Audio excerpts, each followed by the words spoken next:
পৌঁছে গেছি।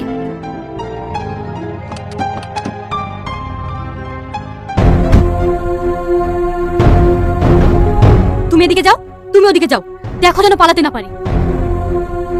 সাথী দিদি তুমি? সেলিম কোথায়? আজ 10 দিন হলো ওকে খুঁজে পাচ্ছি না, না কল না মেসেজ, কোথায় গেছে কিচ্ছু জানি না। চুপ, একদম মিথ্যা কথা বলবি না। আমি তোমাকে মিথ্যা কেন বলবো দিদি? তোমার স্বামীকে বাঁচানোর জন্য। আপনারা কি বলছেন আমি কিচ্ছু বুঝতে পারছি না। নাটক করছো আমাদের সঙ্গে। তোমার স্বামী টাকা লোভে রোহনকে খুন করে পালিয়েছে। ও অনেক কথা ভুল হচ্ছে দিদি, আমার স্বামী এত বড় পাপ কাজ করতে পারে না। পুরো বাড়ি সার্চ করলাম ম্যাডাম, কোথাও নেই। পালিয়ে যাবে কত দূর? ও যে করতেই থাকুক না কেন, ওকে টেনে বের করবই। সাথী, আমার স্বামী আর যাই হোক কখনো কাউকে খুন করতে পারে না। সেটা সময় আসলে জানা যাবে। চলো সাথী।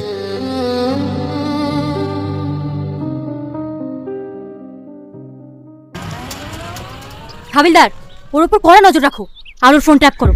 ও নিশ্চয়ই স্বামীর সঙ্গে যোগাযোগ করার চেষ্টা করবে। ঠিক আছে ম্যাডাম। তোমরা যাও সাথী, আমি একটু বাড়ির দিকে যাবো। চলুন তাহলে আপনাকে ড্রপ করে থানায় যাই। না না, তোমাদেরকে আর কষ্ট করতে হবে না, আমি টোটো ধরে চলে যাবো।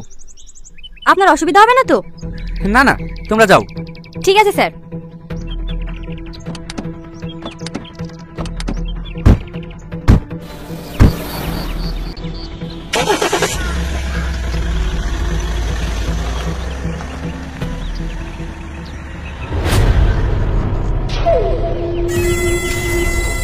হ্যালো, সাবধান হয়ে যাও। সাথী তোমাদের ফোন ট্যাপ করবে, কোনো যোগাযোগ করলে নতুন নাম্বার থেকে করবে। আর সিমটা অবশ্যই ভেঙে ফেলবে, আন্ডারস্ট্যান্ড?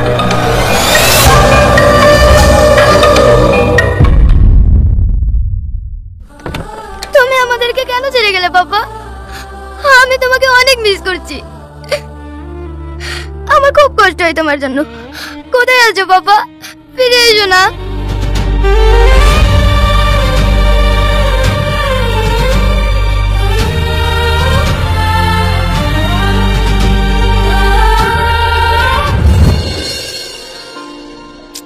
তুমি পারবে না, আমাকে দাও। বকো না তো।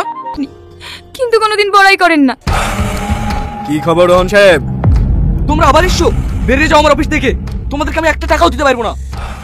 হপ্তা তো তোমাকে দিতেই হবে রোহন বাবু, না হলে তোমার ব্যবসা চালাবে কি করে?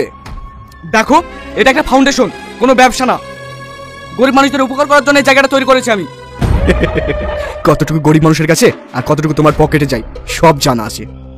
একদম উল্টোপাল্টা কথা বলবি না। কথা বলি বাবার কাজ কি? 5 লাখ টাকা ফেলো, কেটে পড়ছি। আমি তোদেরকে 1 পয়সাও দেবো না। ভালোই ভালো বলছি, টাকাটা দিয়ে দে, না হলে তোকে।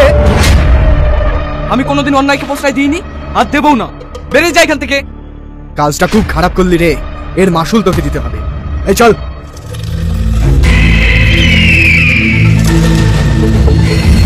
টাকা দিল না বলে তুই রোহনকে খুন করে ফেললি, জানোয়ার। আর কতবার বলবো আমি খুন করিনি ম্যাডাম, আমি শুধু হুমকি দিয়ে আসছি। বিশ্বাস করুন ম্যাডাম, একটু কুকুর বাচ্চাকে আমার ভয় লাগে। এই ম্যাডামকে বল না। চুপ কর মিথ্যাবাদী। ম্যাডাম, রোহন স্যারের কল রেকর্ডিং পাওয়া গেছে।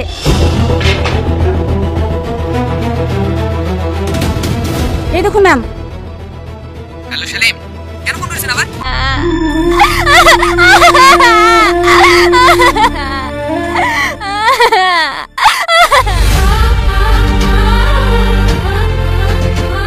তোমার সাথে এত বড় একটা দুর্ঘটনা ঘটে গেল, তাতে আমরা ভীষণ দুঃখিত। রোহনকে যারা খুন করেছে তাদের আমি শাস্তি চাই স্যার।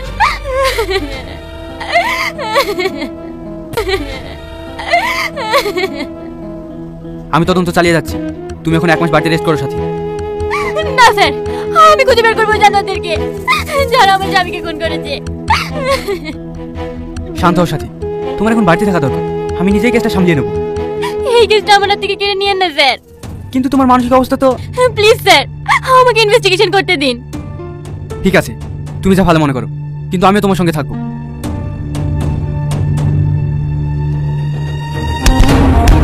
কেন খুন করেছি বল, বল কেন খুন করেছি? আমি খুন করে দিই স্যার, আমি খুন করে দিই, আপনারা বলবেন না। ভুল করছে না, তুই আমার স্বামীকে খুন করেছিস। তোকে আমি কেন মিথ্যাটা বল?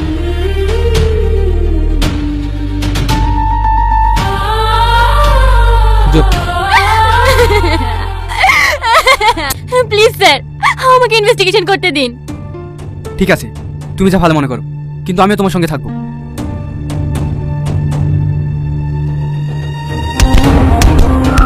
বল বল কেন খুন করেছি? আমি খুন করে দিয়েছেন, আমি খুন করে দিই, আপনারা বলবেন ভুল বুঝছে না, তুই আমার স্বামীকে ফোন করেছিস। তোকে আমি কেন মিথ্যাতে বলছি? রোহন খুন হওয়ার এক সপ্তাহ আগে তুই হুমকি দিতে গেছিলি। আপনারা বিশ্বাস করেন আমি রোহন স্যারকে মারিনি। সেদিন তো আমি আসবো স্যার। আরে রকিয়া বোন, এসো এসো। বুড়ির চোখের অবস্থা ভালো তো?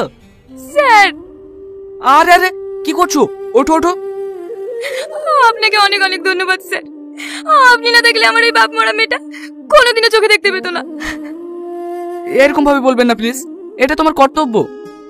আমি তিলে তিলে এই ফাউন্ডেশনটা গড়ে তুলেছি আপনাদের মতো মানুষের পাশে দাঁড়ানোর জন্যই তো। সত্যি স্যার, আপনার মতন মানুষ হয় না। আমাদের মতন কত অসহায় মানুষের উপকার করেন আপনি। যাও গিয়ে রেস্ট করো। তুমি কি রান্না জানো বলো তো? আমি না জানলেও এই ফোনটা তো জানে। যাও, আমি 5 মিনিটে খাবার বানিয়ে নিয়ে আসছি। বাবা, খাবার গুগল থেকে ডাউনলোড করবে নাকি?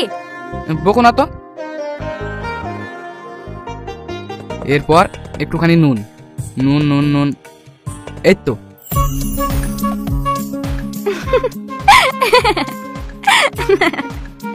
কি হলো? আরে বুদ্ধ, এটা চিনি। হ্যাঁ হ্যাঁ, তো এত হাসির কি আছে?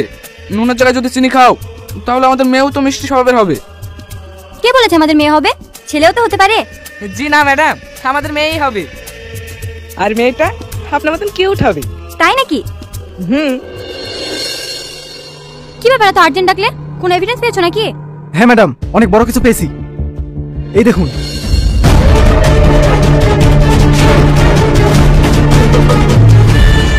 এইবার ঠিক আছে, বডিটা ধরো। আমি খুন করিনি ম্যাডাম, আমি শুধু হুমকি দিয়ে আসছি। বিশ্বাস করুন ম্যাডাম, একটু কুকুর বাতিকে আমার ভয় লাগে। এই ম্যাডামকে বল না। চুপ কর মিথ্যাবাদী। ম্যাডাম, রোহন স্যারের কল। এত ভোরবেলা আসার কি দরকার বলতো? সকাল আসলে তো হয়তো। বেলা হওয়ার আগে পাট কটা শাড়ি ফাই চাইলে ওইদার কাজ করতে হবে না। হুশ আছে তোর? ঠিক আছে ঠিক আছে, চ। কই কমবে? পানিতে নাম, তারপরে তো দেখতে পাবি।